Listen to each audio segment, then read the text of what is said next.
Una vez más estamos reunidos aquí en la bendita presencia del Señor para participar de la Santa Cena y compartir la palabra de Dios, que nos va a hablar de las grandes bendiciones que tenemos a través de tomar la Santa Cena.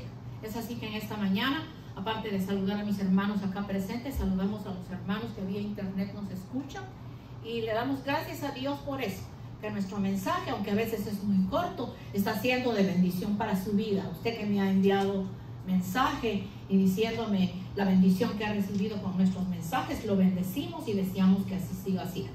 Es así que hoy vamos a hablar de la Santa Cena y vamos a abrir la palabra del Señor en el Evangelio según San Lucas, capítulo 24, de los versos 13 en adelante, y se titula El camino a Emaús.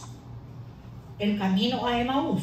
Entonces dice el verso 13: en el nombre del Padre, del Hijo y del Espíritu Santo. Y he aquí, dos de ellos iban el mismo día a una aldea llamada Emaús, que estaba a 70 estadios, que viene siendo como 10 o 12 kilómetros, según yo busqué, de Jerusalén. Iban hablando entre sí de todas aquellas cosas que habían acontecido. Sucedió que mientras hablaban y discutían entre sí, Jesús mismo se acercó y caminaba con ellos, mas los ojos de ellos estaban velados para que no le conociesen, y les dijo: ¿qué pláticas son estas que tenéis entre vosotros mientras camináis? ¿Y por qué estáis tristes? Respondiendo uno de ellos, que se llamaba Cleofas, le dijo: ¿eres tú el único forastero en Jerusalén que no has sabido de las cosas que en ella han acontecido en estos días? Entonces él les dijo: ¿qué cosas? Y ellos le dijeron: de Jesús Nazareno, que fue varón profeta, poderoso en obra, en palabra, delante de Dios y de todo el pueblo. Y cómo le entregaron los principales sacerdotes y nuestros gobernadores a sentencia de muerte y le crucificaron. Pero nosotros esperábamos que él era el que iba a redimir Israel. Y ahora, además de todo esto, hoy en el tercer día que esto ha acontecido, aunque también nos han asombrado unas mujeres de entre nosotros que antes del día fueron al sepulcro, y como no hallaron el cuerpo, vinieron diciendo que también habían visto visión de ángeles, y quienes dijeron que él vino. Y fueron algunos de nuestros hermanos al sepulcro y hallaron así como las mujeres habían dicho, pero a él no le vieron. Entonces él les dijo: oh insensatos y tardos de corazón para creer todo lo que los profetas han dicho. ¿No era necesario que el Cristo padeciese estas cosas y que entrara en su gloria? Y comenzando desde Moisés, siguiendo por los profetas, les declaraba en todas las escrituras de lo que de él decía. Llegando a la aldea a donde iban, él hizo como que se iba lejos, mas ellos le obligaron a quedarse, diciéndote: quédate con nosotros, porque se hace tarde y el día ha declinado. Entra pues y quédate aquí. Aconteció que estando sentados en la mesa, tomó el pan y lo bendijo y lo partió y lo dio. Entonces les fueron abiertos los ojos y reconocieron, mas él desapareció de sus vistas. Y se decían el uno al otro: ¿no ardía nuestro corazón en nosotros mientras nos hablabas en el camino y cuando nos abrías las escrituras?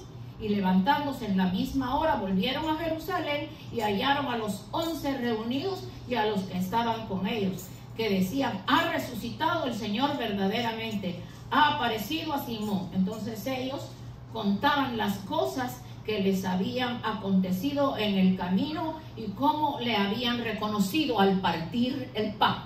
Muchas gracias, Señor, por tu palabra. Oramos por tu palabra, palabra bendita que es espíritu y que es vida, Señor, porque eso es lo que imparte tu sangre imparte vida. Y hoy que vamos a participar de la Santa Cena, vamos a comer de tu cuerpo, vamos a tomar de tu sangre, y tú seguirás haciendo maravillas en nuestras vidas, siempre y cuando nosotros obedezcamos lo que tú nos estás enseñando, Señor. Que el mensaje sea de bendición para mis hermanos, para el pueblo que escucha y aún para mi propia vida, Señor, en el nombre poderoso de Jesús. Y como ustedes pudieron ver, amados hermanos, en la lectura de Lucas 24, del 13 en adelante, ellos encontraron a Jesús en el camino. Eran 2 de sus discípulos.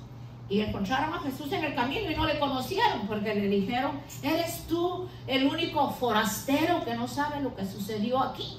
Y era porque los ojos de ellos no estaban abiertos para que reconocieran que era el Señor. Y ahí dice que llegaron hasta un lugar donde el Señor pues se estaba despidiendo, y ellos le dijeron: no, quédate con nosotros porque ya es tarde. Y el Señor les dijo pues que se quedaban. Entraron al lugar, entonces compartieron la mesa, y cuando el Señor partió el pan y se los dio, ellos lo reconocieron, que no era un forastero ni cualquier cosa con lo que estaban conversando en el camino.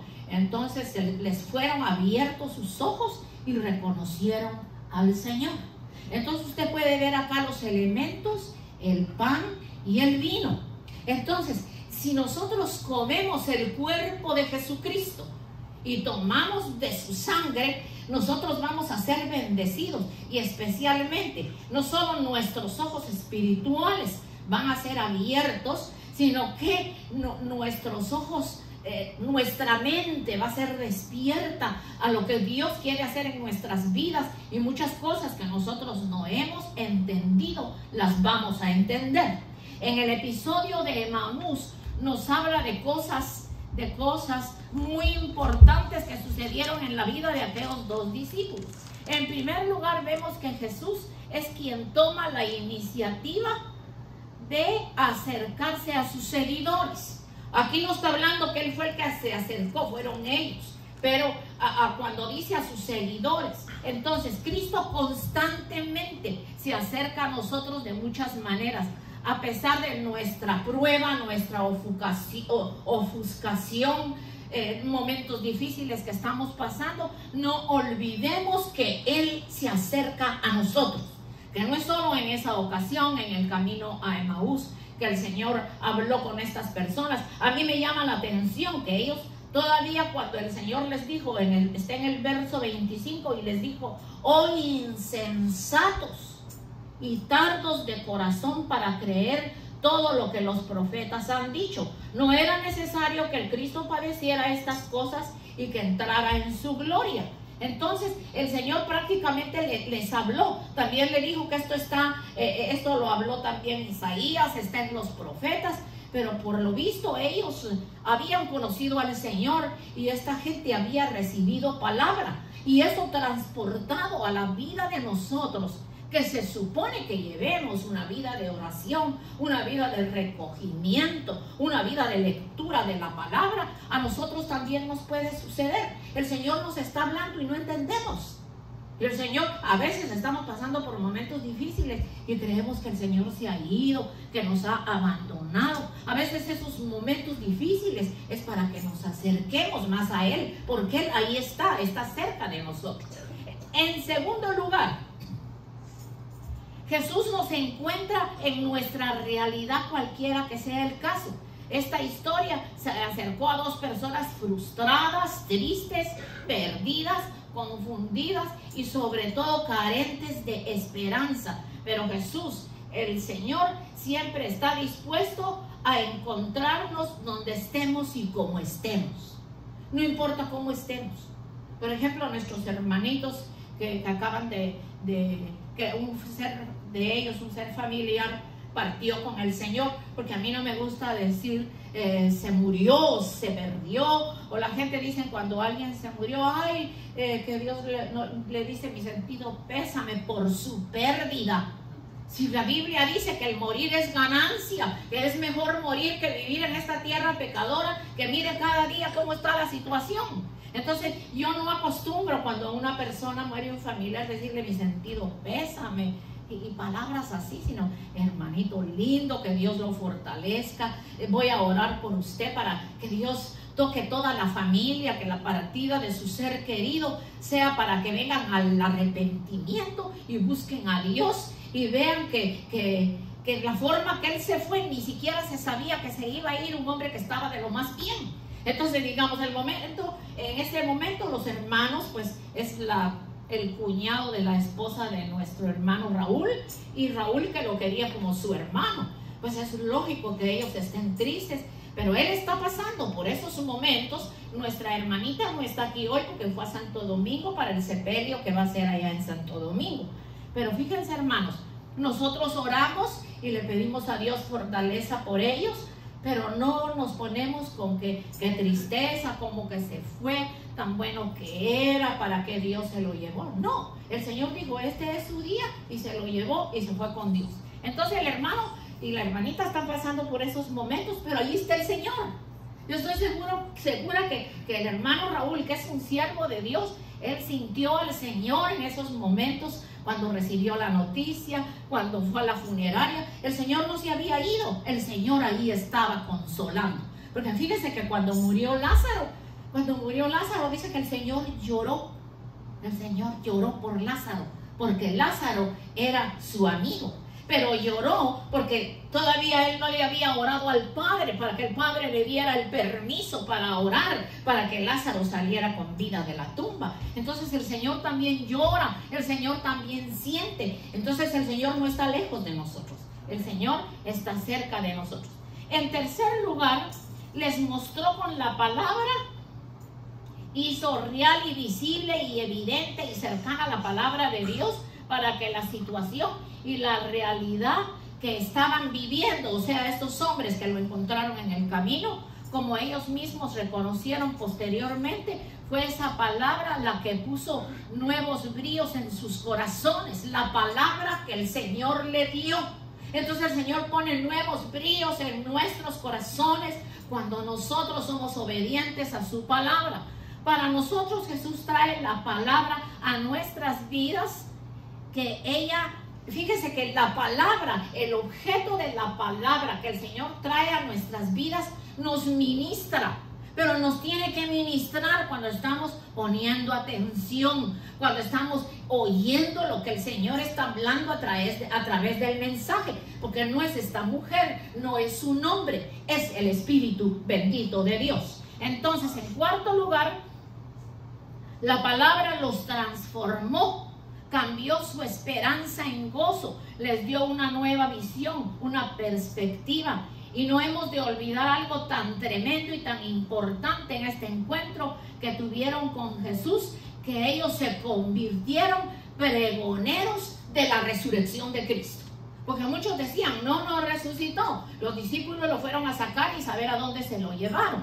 Entonces ellos se convirtieron en pregoneros de la resurrección de Cristo. Porque qué lindo es haberlo visto resucitar. El Señor vive y vive para siempre. Por eso los que le oran a un muerto, estoy hablando de un muerto, de un ídolo, que están orándole, rezándole a un ídolo, eso está muerto, no hay espíritu ahí. Nuestro Salvador resucitó y vive para siempre, bendito sea su santísimo nombre.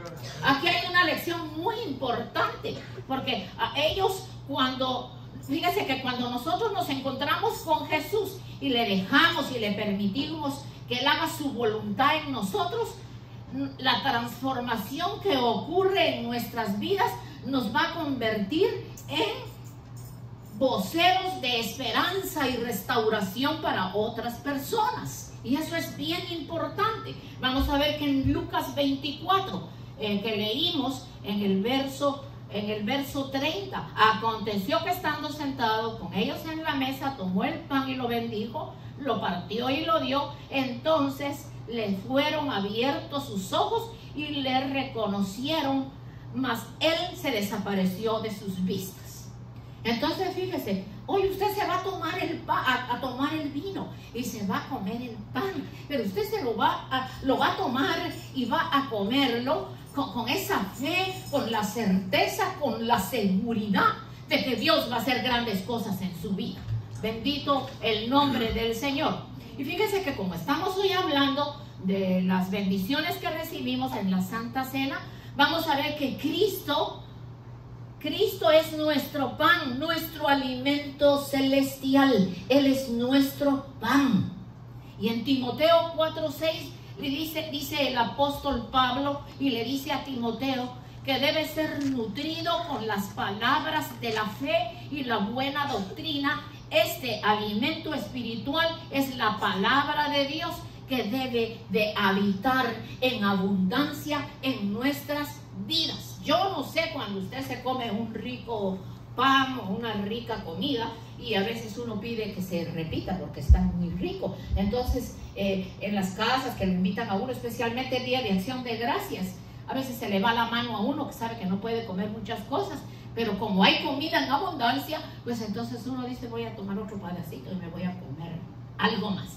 Pero entonces la palabra de Dios debe estar en abundancia en nuestras vidas, para que cuando el maligno, la serpiente antigua y el diablo venga, ahí no va a haber puerta abierta y no va a haber cabida a sus mentiras, porque entonces usted está viviendo en la verdad, y la verdad es Cristo, y el pan de vida es Cristo Jesús, Señor nuestro. Los discípulos pidieron este pan. Fíjese, mire qué lindo, así debemos de ser nosotros. En Juan 6:34 le dijeron, Señor, danos siempre este pan. Jesús les dijo, yo soy el pan de vida. El que a mí viene no tendrá hambre, y el que en mí cree no tendrá sed jamás. Bendito el nombre del Señor. Nosotros como buenos discípulos debemos de tener interés constante en el alimento espiritual que Dios envía. Si mostramos esa constancia, Dios nos llevará a permanecer con interés y conseguiremos que Él nos lleve a permanecer siempre en Él. Debe de haber hambre por la palabra. Por favor, hermanos, que no pasen un solo día sin que usted lea un versículo de la palabra y le pida entendimiento a Dios de lo que Dios le está hablando. Yo acostumbro orar y pongo la Biblia cerrada y le digo al Señor, según lo que esté orando, háblame por tu palabra. Yo ni siquiera busco, yo abro la palabra y lo que el Señor me da lo escudriño. Y siempre que abro así la palabra, el Señor me está hablando en la necesidad que le estoy pidiendo, porque Dios es real y permanece para siempre. Entonces el Señor, Dios nos quiere llevar a un proceso hacia la permanencia. Nosotros no somos los que hoy estamos aquí, mañana en otro lugar y pasado por allá. El que es permanente va donde le dan el pan de vida, va en donde recibe el alimento espiritual, en donde se está orando por usted, en donde Dios está haciendo grandes cosas. Por eso es que nosotros tenemos que permanecer en un proceso de permanencia, primeramente con el Espíritu de Dios y luego el lugar en donde Dios nos está alimentando. Por eso es que en Daniel 6:26 dice, Él es el Dios viviente que permanece para siempre. Él es el único que va a permanecer para siempre. Todo se va a terminar, porque el día que nos vayamos con Él, Él es el único que va a estar con nosotros, porque va a permanecer para siempre. Entonces hay que cuidar esa permanencia que tenemos que tener con el Señor. En Juan 6:26, el Señor dijo, trabajad no por alimento que perece, sino por el alimento que permanece para vida eterna, el cual el Hijo del Hombre os dará, porque a este es a quien el Padre Dios ha marcado con su sello. Entonces, trabajar no por el alimento que perece, sino por el alimento que permanece para vida eterna. Ahora, el por qué la sangre de Cristo nos libra de pecados en la Santa Cena. ¿Por qué? La Santa Cena es una administración al alma de los creyentes. Oiga eso. La Santa Cena es ministración al alma de los creyentes. Por tanto, les trae liberación de la genética dañada. Nosotros venimos dañados por la genética de nuestros padres acá en la tierra y la genética de nuestros antepasados que ni siquiera los conocimos. Que tal vez llegamos a conocer, al menos yo llegué a conocer abuelos, pero bisabuelos ya no. Pero imagínense, después de abuelo, el bisabuelo, tatarabuelo y no sé quién es el otro. ¿Y qué será lo que ellos practicaban? ¿Y qué será lo que ellos hacían? ¿Y cuáles eran los pecados? Y esos pecados van siguiendo de generación en generación. Y yo voy a contarles brevemente que yo conozco una familia y llegué a estudiar con una de ellas, que yo creo que ya era de la generación como del 65. Y a mí me llamó la atención porque yo era una niña como de 10 años, o no, 15 tenía, pero era una niña, porque tener 15 años en Guatemala había que ver cómo lo corregían a uno y cómo lo cuidaban. Yo no llegué a usar medias hasta que tenía 18 o 20 años. 15 años todavía usaba mis zapatos de la escuela, mis calcetas y mi uniforme bien cerradito. Pero sucedió que esta niña cumplió 15 años y me invitaron a estar en la fiesta.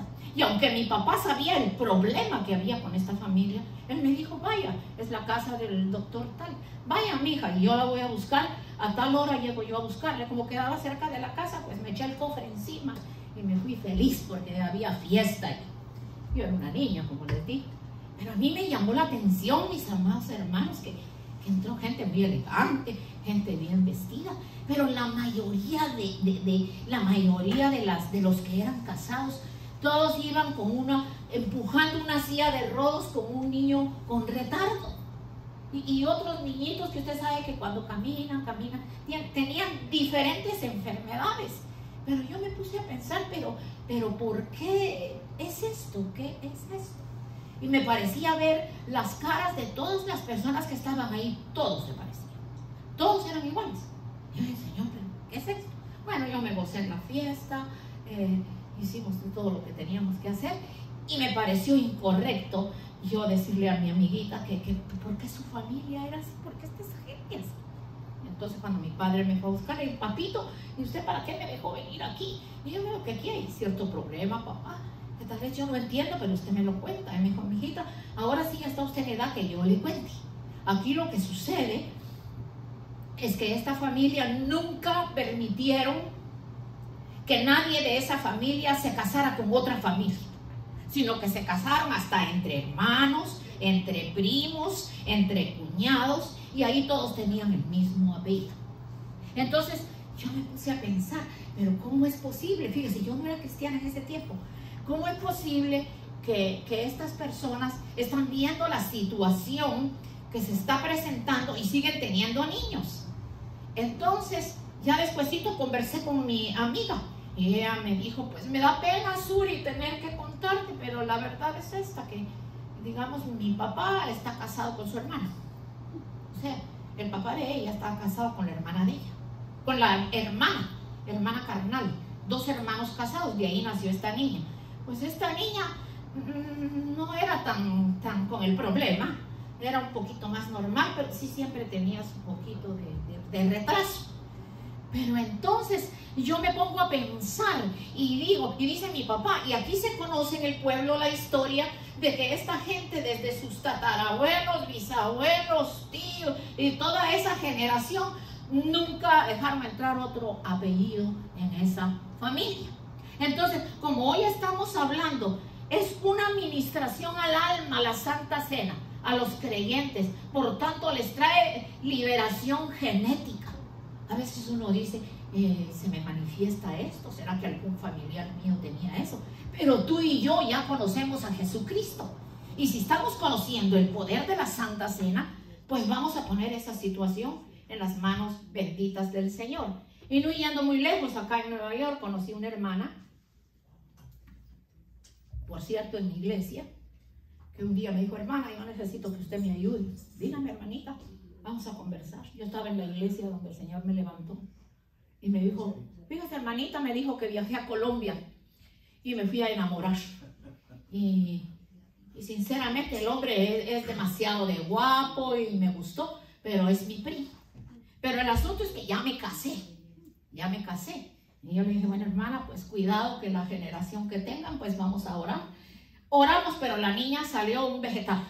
La niña nunca caminó. La niña ahorita tendrá unos 30 años. Y siempre, yo creo que ella murió. Siempre estuvo tirada en una cama. Entonces ella me llamaba llorando, me decía, hermana, le digo, pero usted también, ¿cómo va a ser posible que en estos tiempos de ahora y usted ya cristiana, venir y casarse con su primo como si no hubieran otros hombres? Entonces la hermana era constante las llamadas para que yo orara, porque para ella ya se convirtió en una carga, que la niña ya no era una niña, el cuerpo le creció, era una mujer y había que llevarla para el hospital, y no era tan fácil pues al sentarla en una silla, quedaba toda flojita, toda aguadita, la nena nunca había que darle por medio de un tubo la comida. Entonces fíjense, mis amados hermanos, que suceda eso en la gente que no conocen a Dios, pues que Dios los ayude, pero que los que ya conocemos a Dios hagamos una cosa semejante, ya es algo que no está de acuerdo a la bendita voluntad del Señor. En Juan 6:54 dice: el que come mi carne y bebe mi sangre tiene vida eterna, y yo le resucitaré en el día postrero. Bendito Dios. Aquí podemos ver con toda claridad que se recibe vida eterna al participar del cuerpo y la sangre de Cristo, porque la sangre es sangre divina y en la sangre está la vida. Porque el Señor, cuando nos salvó, nos dio vida. Ahora tenemos vida en abundancia. Entonces, en la Santa Cena, el Señor le quiere dar vida a las debilidades, a los pecados ocultos que puedan estar en nuestra alma. El Señor quiere descargar esa alma. Dios nos quita la sangre con genética dañada, que nos lleva al pecado y a la muerte, y nos da a cambio su sangre con genética divina. Fíjese que simbólicamente es una copita de vino y un pedacito de pan, pero el simbolismo que tiene se merece respeto, porque se está enseñando. Ahora, si no se enseñara, a mí no me enseñaron esto en las iglesias en donde estuve.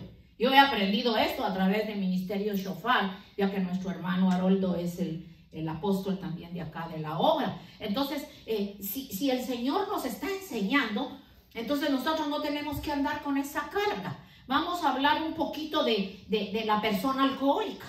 Fíjese que la persona alcohólica, muchas de las personas alcohólicas no son alcohólicas solo porque aprendieron a tomar. Viene de genes antiguos, de generaciones antiguas. Entonces, si esa persona no recibe a Cristo, no busca al Señor, ¿cómo va a ser libertada? ¿Cómo va a ser libertada? Entonces va a seguir tomando, se va a enfermar y puede llegar hasta la muerte, mientras que el Señor está poniendo el camino, la verdad y la vida. Por eso el apóstol Pablo escribe lo siguiente en 1 de Pedro 1, 18 y 20. Sabiendo que fuisteis rescatados de vuestra mala manera de vivir, vana manera de vivir, la cual heredasteis de vuestros padres, no con cosas corruptibles como oro y plata, sino con la sangre preciosa de Cristo, como de un cordero sin mancha y sin contaminación, ya destinado desde antes de la fundación del mundo, pero manifestado en los postreros tiempos por amor a vosotros. Y en Hebreos 7, del 26 al 27 dice: se hace referencia a la santidad de Cristo, la cual nos es ministrada por la Santa Cena. O sea, usted toma la Santa Cena y usted, aquí dice que se hace referencia en Hebreos 7, 26 al 27 a la santidad de Cristo, la cual nos ministra por medio de la Santa Cena. Entonces, usted se toma su Santa Cena, pero usted está siendo ministrado por el Señor. Por eso es que se necesita el respeto de lo que es la Santa Cena. Vamos a ver que en el libro de Hebreos 7 que mencioné, dice: porque tal sumo sacerdote nos convenía, santo, inocente, sin mancha, apartado de los pecados y hecho más sublime que los cielos, que no tiene necesidad cada día, como aquellos sumos sacerdotes, de ofrecer primero sacrificio por sus pecados y luego por los del pueblo, porque esto lo hizo una vez y para siempre, ofreciéndose a sí mismo. Ese es nuestro amado y bendito Salvador Cristo Jesús. Porque la ley constituye sumos sacerdotes a débiles hombres, pero la palabra del juramento posterior a la ley al Hijo hecho perfecto y para siempre.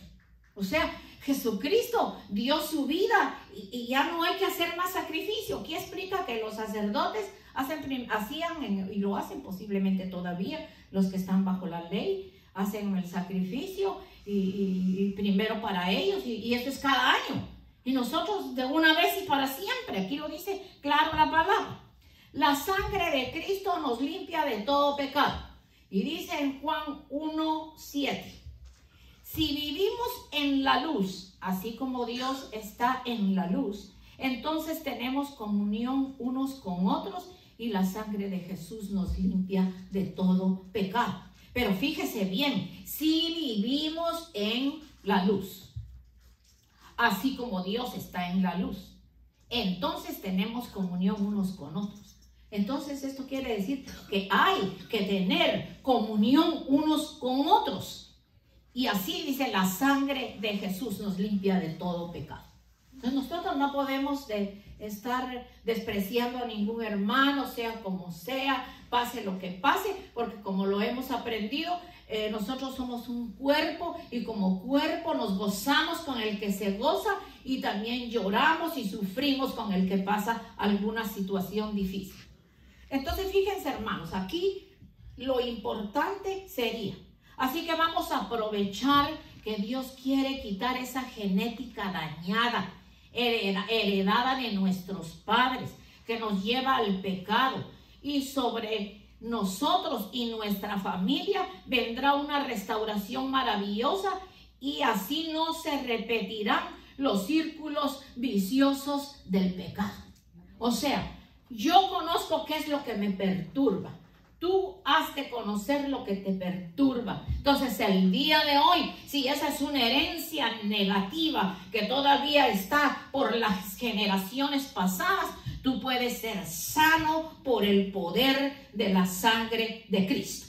Así que en esta mañana, el Señor no nos ha reunido únicamente para venir a oír una palabra más, sino para darnos cuenta que qué es lo que todavía nos perturba. ¿Cuál es el pecado oculto que a veces no lo queremos confesar o lo dejamos pasar? Y eso no está correcto. Entonces fíjense, hermanos, que yo venía chequeando que la palabra incredulidad, a veces nosotros hacemos pequeño a Dios y cuando somos incrédulos es como decirle a Dios, tú no puedes. Y eso no puede ser, porque fíjese que la palabra incredulidad nos quita a nosotros mucho de nuestra vida, porque está interrumpiendo la obra que el Espíritu de Dios quiere hacer en nuestras vidas. Y cualquier cosa que nosotros digamos, no, yo no creo en eso. Entonces, si usted no cree en eso, o sea, lo que la palabra diga, entonces está mal prácticamente. Entonces, la incredulidad paraliza. Eso lo encontré en el diccionario bíblico. La incredulidad paraliza. Entonces, fíjese que cuando se paraliza una persona, como las que estábamos hablando de la familia que les conté, usted sabe que una persona en una silla de ruedas, pues a veces puede mover sus manitas y sus pies, pero hay quienes están totalmente paralizados. Y esa persona hay que darle la comida, hay que bañarla, hay que cambiarla. Entonces, nosotros no vamos a permitir que la incredulidad nos paralice. El Señor dice que Él no hizo muchos milagros por causa de la incredulidad de la gente. Entonces, si estamos esperando un milagro, una liberación, algo que Dios quiere hacer en nuestras vidas, vamos a pedirle al Señor que quite toda incredulidad de nuestras vidas. Yo estaba recordando lo de Tomás, que cuando se le dijo el Señor vino, el Señor se apareció. Dijo, no, si yo no metiere mis dedos en la llaga de su costado y viere las heridas de los clavos en sus manos, no creo. Y después el Señor se apareció y le dijo, ven, y ahora mete tus dedos en mi herida de mi costado y mira mis manos, las marcas de los clavos. No seas incrédulo, sino creyente. Él le contestó, Señor mío y Dios mío. Y el Señor le dijo, ahora has creído porque me vistes. Bienaventurados los que no me vieron o no me han visto y han creído. Y esos bienaventurados llegamos a ser también nosotros, porque no todos hemos podido ver una visión del Señor Jesucristo, pero lo sentimos, lo recibimos, es una realidad en nuestras vidas. Así que voy a dejar al hermano Polo, que él es el que va a ministrar la Santa Cena. Aquí le voy a dar unos minutos. Disculpen el pueblo que nos escucha, que a veces cortamos, pero como aquí tenemos un horario que hay que respetar, nos toca hacerlo así. No sin antes voy a orar que los elementos sean bendecidos, Señor, y que de acuerdo a tu santísima voluntad, al tomar los alimentos en esta mañana, el pan y el vino, tú hagas esas maravillas de las que hemos hablado hoy, Señor, en el nombre de Jesús. Luego despido a mis hermanos que después de la Santa Cena que vamos a tomar ahora, que ya no va a ser grabada, entonces los despido en el nombre de Jesús. Que el Señor los lleve con bien. No echemos en saco roto la palabra que el Señor ha hablado. No importa cuál es su falta, cuál es su debilidad, cuál es la herencia, o que usted no sabía que es herencia que viene jalando de generación en generación y que ya no tiene por qué cargarla, porque aquí está el poder de la sangre bendita de Cristo. Así que vamos a dejar hasta aquí. Bendecimos a nuestro pueblo que vía internet nos está escuchando, al igual que al pueblo acá. Que el Señor siga haciendo su obra preciosa en nuestras vidas. Amén y amén.